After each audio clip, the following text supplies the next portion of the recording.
Мени бүгүн УУДга ички ийгиликтөөнүн кызматкери чакырды. Кечегиде Инстаграмга видео чыгарган элем.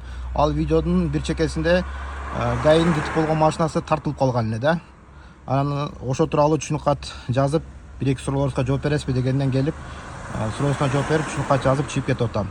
Эми менден сырткары дагы тиги кузупту жасаган устаны чакырат, малярщикти чакырат. Эмне болду эле, кандай болду эле, сага кайсы ГАИ, кайсы инспектор келип кайрылды эле, канча сомго сүйлөштүң эле деген суроолорду берет.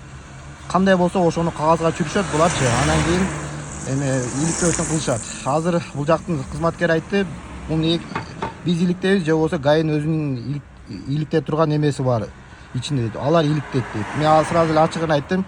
Мага андай деле кызыктар эмес. Кимиси ийгиликтесе делечи. Себеп дегенде мен буларга мындай жаман оюм жок да. Ийгиликтеш керек, бул тигиндей болуш керек. Эмеге базага түштүбү, резке эмне болду, дытып болгон, штраф ким дытып болгон адам, күнөөлүү адам штраф алыш керек да. Ошону ким алды деп мен андай деле кызыктар эмесмин негизичи, ачыгын айтканда. Эми булар деле ГАИлар деле өз ишин кылып атат, колунан келишинче, акылы жетишинче. Кудайга шүгүр деш керек барына. Жок болсо эмне кылат элек? Ушу туугандар, мен кой үйрөнүп калгам.